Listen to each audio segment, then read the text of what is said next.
예, 베스트 애널리스트에게 듣는 하반기 업종 전략. 오늘은 유통업종 얘기해 보도록 하겠습니다. 대한민국 베스트 애널리스트 대상 유통 부문에서 수상한 NH투자증권의 이지영 연구원과 함께하도록 하겠습니다. 어서 오십시오. 네, 안녕하세요. 안녕하세요. 수상 축하드립니다. 네, 감사합니다. 예, 유통업계 얘기 한번 해보도록 할 텐데 여기도 뭐 코로나19 때문에 타격을 참 크게 받은 업권이기도 하고 지금까지 분위기, 그러니까 코로나19 이후에 좀 변화된 흐름들 한번 짚어주시겠어요? 이제 코로나 이후에 이제 다른 섹터들은 되게 반등을 많이 했는데요. 네. 유통 섹터는 한 주가 평균적으로 한 30% 정도 빠졌다가 지금 한 10% 정도밖에 반등을 못한 상황이에요. 그래서 20% 정도는 여전히 조금 반등을 못하고 있고, 그런 배경에는 실제로 소비가 네, 아직까지 코로나 이전 수준으로 회복을 못하고 있고, 특히 뭐 여러 가지 그런 걸 뭐랄까 대형 유통업체에 대한 정부의 어떤 그 재난지원금의 차별적 사용이라든지 뭐 이런 것들이 좀 부정적 영향을 미치고 있지 않나 이렇게 생각하고 있습니다. 네. 그 긴급재난지원금과 관련해서는 뭐 수혜를 입은 유통업계 뭐 업권도 있고 전혀 좀 소외된 업권도 있는데 이것도 잠시 후에 한번 더 여쭤보도록 하겠고. 실적 부문에서 봤을 때도, 그러니까 뭐 주가도 다시 반등하다 약간 만 느낌이 있는데, 맞아요. 실적 같은 경우에 1분기도 힘들지만 사실 2분기 실적에 더 코로나19 영향이 이렇게 크게 반영이 되니까 여기에 대한 걱정들도 당연히 많고, 이게 뭐 3분기 가서 드라마틱하게 반등할 것이냐 여기에 대해서도 좀 확신이 없거든요. 좀 어떻게 보십니까? 원래도 뭐 국내 소비가 그렇게 좋지가 않은 상황에서 코로나를 이제 맞은 거고요. 그래서 코로나가 지나간다 하더라도 소비가 뭐 엄청 좋은 상태로 돌아가거나 그럴 거라고 보고 있지는 않고요. 또 특히 뭐 하반기쯤 되면은 실질적으로 코로나로 인한 어떤 글로벌 경기 침체라든지 가계소득 감소가 현실화될 것으로 보아서 그렇게 뭐 2분기뿐만 아니라 하반기 전망이 밝지는 않다 이렇게 생각을 하고 있습니다. 그래서 최근에 뭐 보복 소비 이런 거, 긴급 재난지원금, 어떤 특정 아이템, 뭐 특정 채널에만 좀 수혜가 제한적으로 나타나고 있어서 전체 소비에 확대해서 얘기하기는 좀 부담이 아닐까 생각하고 있어요. 그리고 약간 단발성이다 보니까 맞아요. 일시적인 약간의 반등 정도? 근데 그 소비자 심리지수 지표 같은 경우에는 어쨌거나 바닥을 찍고 반등은 하지 않습니까? 이게 좀 유통업계에는 그나마 희망은 아닐까요? 어떻게 보십니까? 그냥 나빠진 게 반등을 했다 정도지 이게 뭐 앞으로 좋아질 거다라고 기대하기는 힘든 거죠. 그러게요. 참 힘든 상황에서 뭐 하나라도 좋은 거 찾으려고 껴 맞춰보긴 하는데 실적 자체가 턴어라운드 하기가 좀 쉽지는 않은 상황이고, 그러면 기업별로 하나하나 뭐 모멘텀이 있는 기업들도 있으니까 좀 보도록 하면 이마트부터 체크해 보도록 할 텐데, 뭐 물론 모든 대형 유통업체들이 온라인 쪽으로 이제 더 힘을 계속 쏟겠지만 이마트 같은 경우는 경쟁사들이 이제 구조조정을 하다 보니까 그 사이에서 뭐 잠깐의 수혜를 받을 수도 있겠다라는 얘기들도 있긴 있습니다. 좀 어떻게 보시는지. 뭐 롯데마트가 올해 한 16개 점포를 폐점하겠다라고 얘기를 해서 아무래도 뭐 해당 지역 같은 경우 경쟁 강도가 줄어드니까 이마트가 반사이익이 있을 수는 있을 것 같아요. 그래서 뭐 말이 된다고는 생각은 하는데 실제로 저희가 그거를 숫자로 크게 체감할 수 있을지 그거는 약간 저는 체크를 해봐야 된다 생각을 하고 있고요. 미국에서도 사실은 뭐 그런 대형마트, K마트가 파산하고 대형마트 구조조정이 엄청 일어나면서 월마트 기준점이 반등한 스토리가 있거든요. 그래서 그런 걸 기대해 볼 수는 있는데, 그때 미국은 1,600개 점의 점포가 폐점을 했었어요, 대형마트만. 우리나라 지금 16개 한 거 가지고 그런 체감적인 숫자를 느낄 수 있을지 그거는 글쎄요, 한번 가봐야 되지 않을까라고 보고 있고요. 요새 워낙 온라인 쇼핑의 침투율이 되고 있어서 오프라인이 반등할 수 있을지 모르겠습니다. 한번 지켜봐야 될 것 같다 생각하고 있습니다. 저도 동의하는 부분입니다. 그러니까 뭐 옛날 우리나라에서 뭐 차 없는 분들 없고, 그러니까 미국 같은 경우에는 이쪽 동네 점포가 사라지면 옆 동네 가기까지 한 15분, 20분 차를 타고 가야 되니까 귀찮아서라도 그러고 있는데 우리나라는 한 5분, 10분만 차 타고 가면 원래 가던 그 브랜드의 다른 유통업체를 갈 수 있으니까 그렇게 큰 반사이익은 없을 것이다 라고 얘기를 해줬는데, 그러면 이런 반사이익 측면 말고 그냥 이마트로서 앞으로의 전망이나 실적 전망은 좀 어떻게 나오고 있습니까? 지금 뭐 여름 시즌은 굉장히 힘들 걸로 보고 있고요. 이제 재난지원금 같은 경우 대형마트에서 사용이 안 되기 때문에 저희가 지금 피해를 좀 많이 받고 있는 상황이에요. 그래서 기존점 성장률이 거의 역대급으로 안 좋을 것으로 지금 좀 생각을 하고 있습니다. 게다가 2분기에는 이제 보유세라든지 여러 가지 이제 세금 문제도 있어서 저희가 기대할 부분이 없다라고 생각하고 있고요. 좀 중장기적으로 봤을 때도 아까 말씀드린 것처럼 온라인의 침투율이 계속해서 올라가고 있는 상황이고, 저희가 뭐 쓱닷컴 이런 걸로 대응은 하고 있지만, 그게 어떤 특정 세그멘트에서의 그 시장 지배력을 가지고 있을 뿐이지 전체 온라인으로 봤을 때는 저는 경쟁력을 가지고 가기에는 만만치 않다. 지배적인 사업자가 되기엔 만만치 않다라고 보고 있거든요. 그래서 그걸 가지고 저희가 새로운 스토리를 쓰기도 약간 부담스럽다라고 생각을 하고 있어요. 네, 그래서 뭐 올해 연중으로는 뭐 당장 실적이 됐든 아니면은 오프라인의 턴어라운드가 됐든 아니면 온라인의 뭐 어떤 저희 성장 스토리가 됐건 약간 새로운 거는 없을 거라 생각하고 있고요. 다만 이제 내년을 봤을 때 이마트 같은 경우 올해 지금 여러 부진 사업을 구조조정하고 있는 상황이거든요. 그리고 이런 재난지원금도 정부가 의도적으로 저희를 배제시키면서 이쪽에 기존점 성장률이 지금 왜곡돼서 낮게 나오는 상황이기 때문에 이런 것이 이제 기저로 작용할 수 있을 것이다. 그래서 내년은 뭐 산업이 뭐 엄청 새로운 건 아니지만 구조조정 플러스 기저효과로 그래도 올해보다는 좋은 한 해가 되지 않을까 이렇게 좀 생각하고 있습니다. 구조조정 효과와 기저효과는 내년은 기대할 수 있겠으나 지금 상황이 워낙 안 좋아서 내년은 참 멀게 느껴지는 것도 사실입니다. 그러면 그 쓱 배송하면서 세그먼트가 너무 국한돼 있다라고 얘기를 해주셨는데 그러면 롯데쇼핑은 어떻게 보시는지 궁금한 거예요. 롯데 오늘 출범했지 않습니까? 여기는 그러니까 그냥 롯데 계열사에 있는 전 계열사 한 대 모아놓고 좀 인터넷 쪽으로 강화를 시키려고 그리고 어떤 배송 쪽으로도 좀 더 강세를 하려고 마음을 먹은 것 같은데 실제로 좀 어떻게 평가하세요?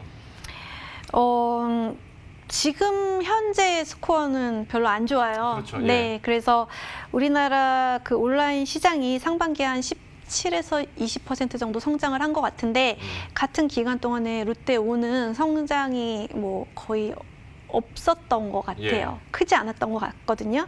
그러니까 시장 대비 지금 굉장히 좀 뒤처지고 있는 상황이고요. 이거 출범하자마자 코로나가 그 코로나도 터졌고 뭐 여러 가지 이제 시스템 안정성 문제라든지 발생을 했어요.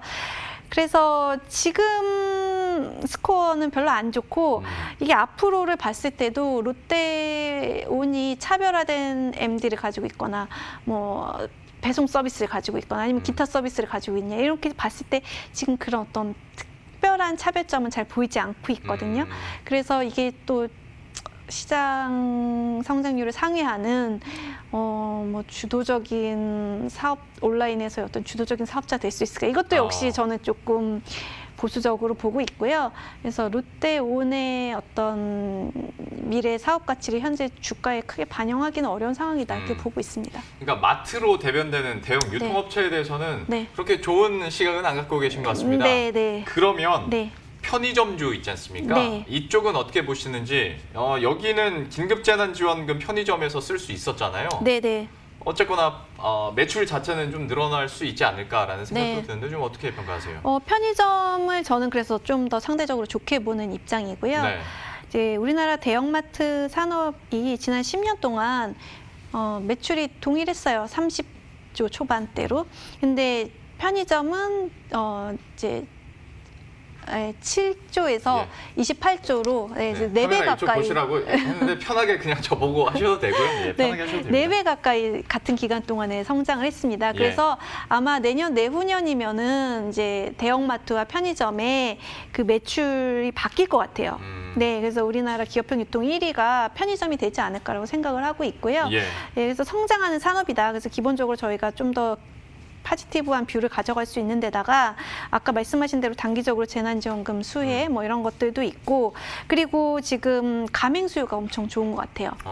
그래서 요새 뭐 실업급여가 사상 최대치를 돌파했죠. 그리고 뭐 앞으로도 뭐 구조적으로 뭐 우리나라의 어떤 실업률이나 이런 것들이 크게 개선되기가 힘들다라고 본다면 가맹 수요가 계속해서 좋을 걸로 보아서 이런 것들도 좀 플러스 요인이 아닌가 보고 있고요. 또 마지막으로 뭐 요새 언택트 얘기하는데 그렇게 함으로써 이제 근거리 소량 구매가 좀 자리를 잡을 것으로 보고 있고 그런 것도 편의점 업황에 유리하다라고 생각을 하고 있습니다. 편의점에서도 그리고 배달을 해주니까 여러모로 모멘텀을 한꺼번에 가져가고 있는 상황인데 긴급재난지원금 관련해서 뭐 2차 얘기도 나오기도 하고 뭐 그러지 않습니까? 그러면 장기적으로 봤을 때도 좀 계속 좀 모멘텀을 받아갈 수 있을 거라고 예상하시는 편입니까?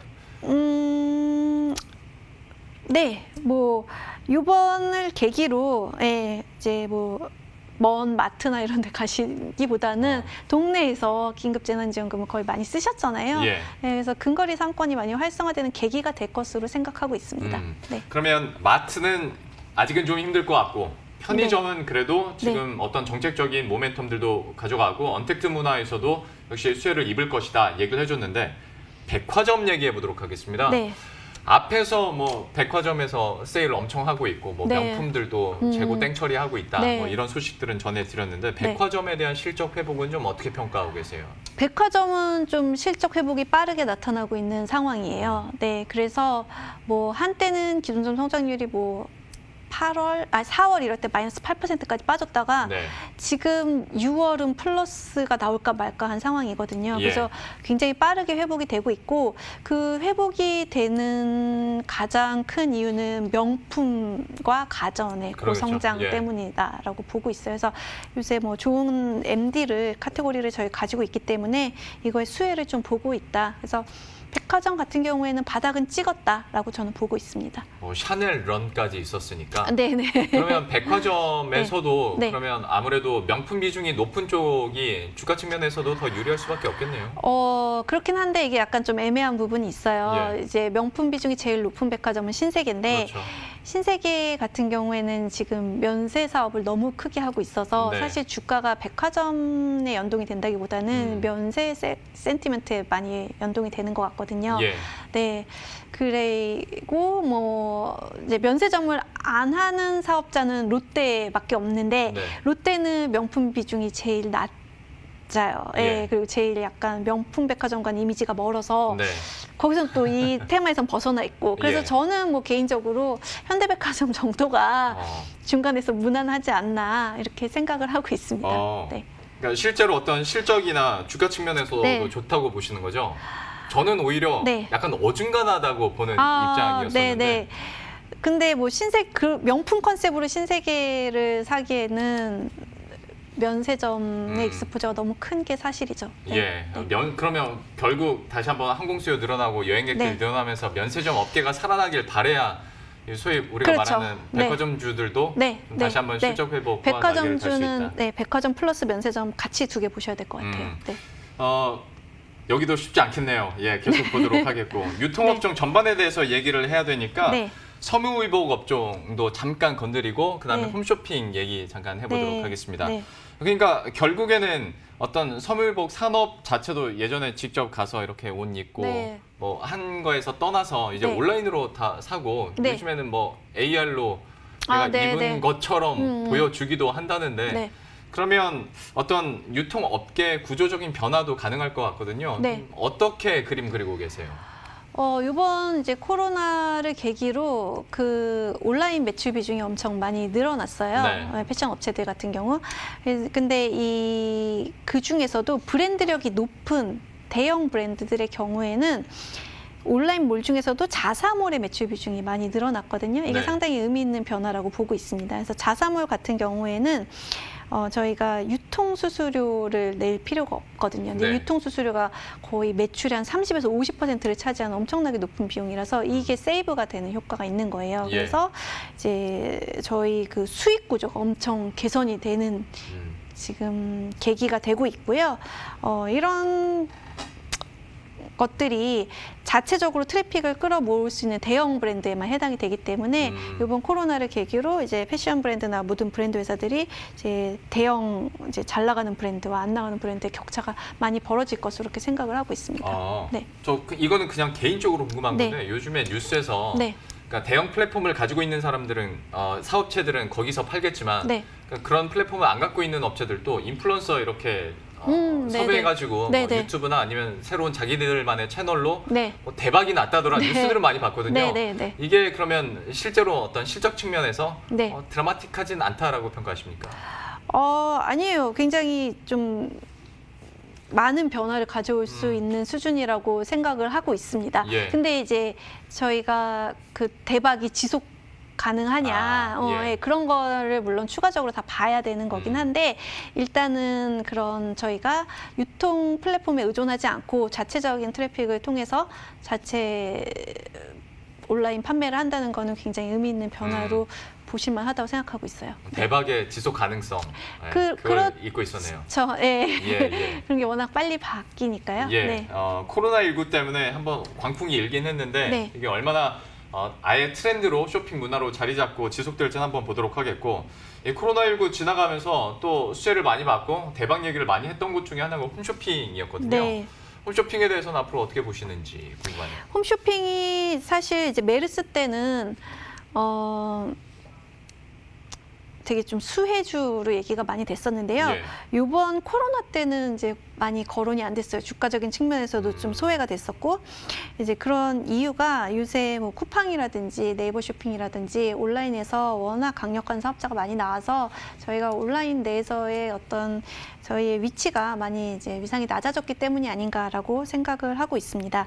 그래서 코로나 때 별로 재미가 없었고 앞으로를 봤을 때 글쎄요, 저희 지금 전사 성장률이 한 2에서 3% 정도 나오고 있어요. 그러니까 온라인 시장이 한 17에서 20% 성장하는데 굉장히 좀 온라인 내에서는 성장성이 낮은 편이거든요.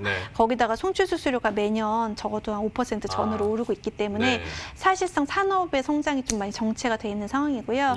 그래서 좀 시장에서 많이 소외가 돼 있습니다. 그래서 뭐 배당이라든지 아니면은 뭐 밸류에이션적인 측면에서 접근해 보실 수는 있는데 성장성의 어떤 매력은 지금 많이 좀 희석된 상태가 아닌가 생각하고 있어요. 네. 제가 한 10분, 15분 동안 질문 10개 드렸는데 그러면 지금 좋은 게 편의점 정도밖에 없는 것 같아서 만약에 그러면 이제 탑픽을 한번 꼽아 본다면 유통주 내에서 어떤 종목 고르시겠어요? 저는 이제 편의점도 좋아하고요. 지금 하이마트도 좀 좋아하고 있습니다. 그쪽을 얘기 안 했군요. 네. 지금 제가 쭉 안 좋은 걸 말씀드렸는데 좋은 부분도 있어요. 그래서 아까 편의점 말씀드렸고 그다음에 가전이라든지 뭐 수입 럭셔리, 그러니까 저희가 명품이라고 얘기하죠. 이런 쪽도 지금 좋은 상황이고요. 그래서 몇 개의 투자 포인트를 찾아볼 수 있다고 생각을 하고 있어요. 또 온라인도 하나의 투자 포인트가 될 수 있고. 네. 그래서 하이마트도 좀 좋게 말씀드리고요. 지금 뭐 올해 뭐 정부에서 준 돈도 있고 해외여행 안 가시잖아요. 가구당 남는 여유자금 굉장히 크거든요. 이런 여유자금들이 어떤 굵직굵직한 소비로 다 이렇게 바뀌고 있는 상황이에요. 그래서 가전, 뭐 가구, 뭐 명품, 뭐 성형 뭐 이런 것들 한 100만 원, 200만 원 단위대 소비가 굉장히 좋은 상황이어서 그쪽 관련한 수혜주로 좀 추천을 드리고 있고요. 또 하이마트는 저는 온라인 스토리도 좋아하거든요. 그래서 저희 온라인 매출 비중이 16%로 그래도 오프라인 유통사업자 중에서 가장 높은 편에 속하고 온라인 성장률도 좋고 온라인 수익성도 조만간 좀 턴어라운드 할 수 있을 것으로 기대를 해서 이 스토리까지 같이 포함해서 하이마트 추천드리고 있습니다. 롯데하이마트와 그리고 수입 럭셔리 유통업체 이쪽 좋게 보고 계신다라고 탑픽을 꼽아주셨고요. 저희가 시간이 많지는 않습니다만은 짤막하게 하나만 더 여쭤보자면 그 리포트 작성하신 것 중에서 작년 말에 그 미국 소매업의 종말 좀 세게 말씀을 하시고 이게 뭐 한국에 그러니까 한국도 이렇게 따라갈 것인가에 대해서 문제 제기를 하셨었는데 사실 11월 정도였나요 작년? 근데 그때는 한창 이제 쇼핑 시즌으로 사람들 마음이 붕 뜰 때여서 오히려 저는 그 내용들이 확 와닿았던 게 올해 3월이었는데 실제로 그렇게 움직임들이 갔고 좀 앞으로 유통산업계에 그러면 어떤 구조적인 변화들을 예상하셔서 이렇게 쓰신 건지 짧게 좀 정리를 해주시죠. 저 온라인이 계속해서 시장 지배력을 넓혀 나가면서 오프라인 사업자가 안 좋아진다라는 내용을 이제 미국 사례에 빗대어서 쓴 리포트였고요. 사실 온라인 침투율이 어디까지 올라갈지는 누구도 모르는 것 같아요. 그래서 불과 5년 전만 해도 15%였는데 올해 지금 30%를 보고 있고 향후 더 올라간다면 지금 상장돼 있는 오프라인 업체들의 어떤 영향력은 더 줄어들 수밖에 없다라고 그렇게 보고 있습니다. 그래서 저는 뭐 오프라인 유통에 대해서는 기본적으로 좀 부정적인 의견을 가지고 있고요. 뭐 쿠팡이나 네이버 같은 사업자들이 계속해서 좀 지배력을 넓혀 나가는 그런 시장을 보고 있어요. 네, 그래서 이런 큰 흐름에서는 온라인 관련된 그런 투자 포인트를 좀 볼 걸 말씀드리고, 단기적으로는 아까 말씀드린 것처럼 지금 뭐 여유 자금으로 인한 일단 소비, 뭐 명품이라든지 가전이라든지 이런 거에 좀 관심 가져볼 것을 추천드리고 있습니다. 안 그래도 유통의 어떤 판이 바뀌고 있었는데 코로나19를 겪으면서 그게 더 가속화되고 있는 상황이고요. 단기적으로는 어디가 수혜를 받을 수 있을지, 그리고 장기적으로 어떻게 유통업권의 구조가 바뀔 수 있을지까지 함께 이야기 나눠봤습니다. 오늘 대한민국 베스트 애널리스트 대상 유통 부문에서 수상한 NH투자증권의 이지영 연구원과 함께했습니다. 오늘 말씀 고맙습니다. 네, 감사합니다. 네, 그럼 저희들도 여기서 인사드리도록 하겠습니다. 식사 맛있게 하시고요. 저희들은 내일 이 시간에 또 새로운 소식들과 또 전략 들고 다시 찾아뵙도록 하겠습니다. 시청해주신 여러분 고맙습니다.